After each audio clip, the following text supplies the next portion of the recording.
Falácia total. Não existia audiência de custódia. O sistema continua em tese entupido, como dizem, com audiência de custódia, sem audiência de custódia. Cara, e a audiência de custódia, só pra você entender. A audiência de custódia tá numa Convenção de Direitos Humanos desde 1992 que o Brasil é signatário. Tá lá, previsto. Sim. Qual o objetivo da audiência de custódia? Ver se o policial deu porrada ou não no bandido. É isso. O policial deu porrada ou torturou o bandido? Não torturou? A prisão dele foi legal. Deu porrada e torturou? Prisão ilegal. Esse era o objetivo da audiência de custódia.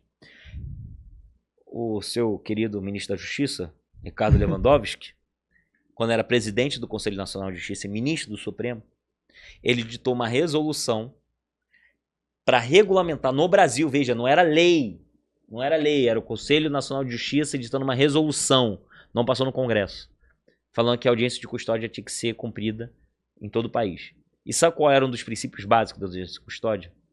Essa medida que você disse, de evitar o entupimento das cadeias, que a gente chama de descarcerizar. A audiência de custódia não foi criada para ser medida de descarcerização. A audiência de custódia foi criada para ver se o policial, enquanto representante do Estado e do povo, deu porrada ou não no vagabundo. Não estou dizendo que não tenha que dar porrada ou não no vagabundo, mas a gente não pode admitir isso enquanto, no sentido do sistema de justiça, que haja uma porradaria. Não é isso que eu estou dizendo. Assim, não tem como admitir legalmente isso. Então a audiência de custódia era para isso. Beleza. Só que quando o CNJ coloca que é uma medida de carcerização, o que os juízes começam a falar? Ah, qualquer um que passar aqui na audiência de custódia eu vou botar na rua. Que tá entupido lá. Meu irmão, tá errado. Já, esses números, inclusive, são falaciosos de entupir. Na verdade, a maioria dos presos está em regime semiaberto. Está com tornozeleira eletrônica. As pessoas não falam isso. E para mim, desculpa, não tem nada a ver com isso se está entupido ou não. Constrói mais presídio. Brasil. Faz com que os presos paguem. Também uma parte. Então, assim, para mim, muito claro nós não podemos passar a mão na cabeça de bandido. E a audiência de custódia virou um instrumento legal de passar a mão na cabeça de quem pratica crime. E isso é dar um recado. A ideia da referência é dar uma referência negativa a quem realmente pratica o crime, a quem não pratica, de se sentir estimulado a praticar. Eu ia levantar aqui agora quantos mil presos estão presos com tornozeleira eletrônica, mas não consegui ser rápido. Não tem problema, depois você vê. Acho eu até que te mando. Deve ser um número bem alto. Então, a questão seria... Não seria mais barato hoje construir a privatização de presídios?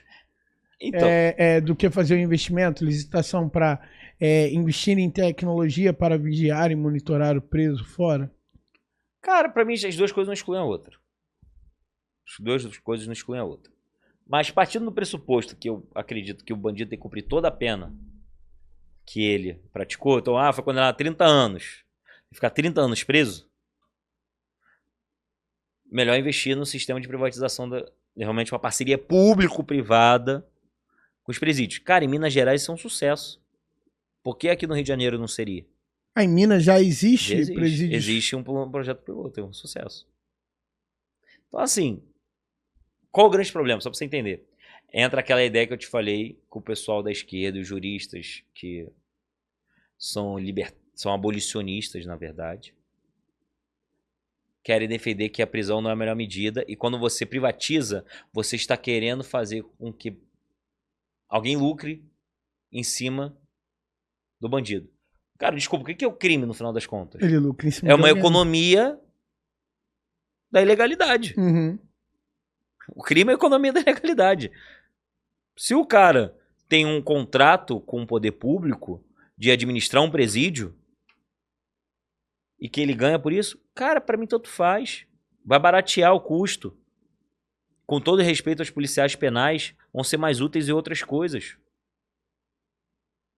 E os policiais penais ainda vão continuar existindo, eles precisam existir. Mas eles podem ser melhor aproveitados em outros locais, em outras situações. Então, privatizar os presídios não é um problema, não vai acabar a polícia penal por causa disso, não. Não vai acabar. A gente vai utilizar a polícia penal em outras formas. A gente vai fazer com que a polícia penal, às vezes, esteja no front junto. Por que não?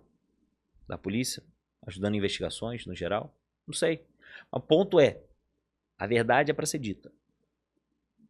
Caminhar para uma parceria público-privada de presídios, para mim é uma alternativa viável.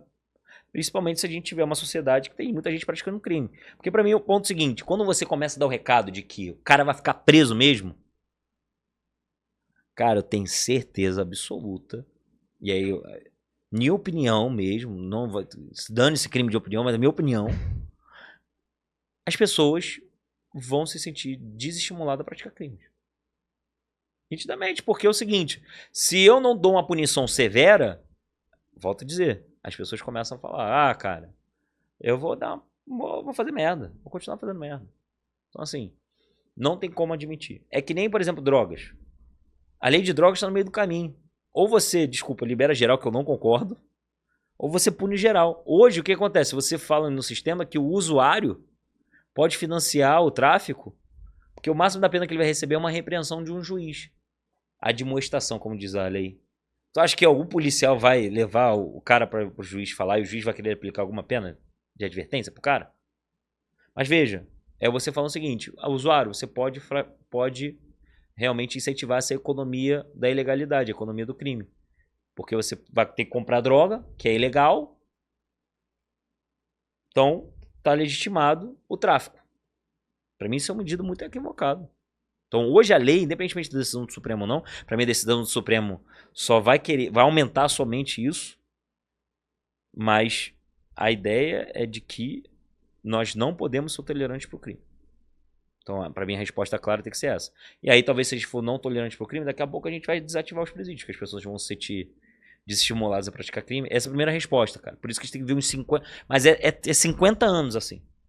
É você e eu, cabelo branco, barbinha branca, ou totalmente careca, meu irmão, andando de bengalinha, falando, a gente deixou algum legado. Pra mim é isso. O Brasil nunca viveu isso. Nunca viveu. Acho que no meu caso vai ser careca sem barba, que não tem. O meu vai ser barba branca pra caramba e talvez careca. A não ser que eu faça um implante. Não, mas volta-se tudo naquilo, né? A população marchar e começar a implementar ideias, né? Porque não adianta. Exato. Quem tá lá não vai fazer. Tem que colocar pessoas que vão fazer. Porque não foi feito até hoje. Não vai ser agora que vai ter uma reformulação, né? Assim, do nada. Pô,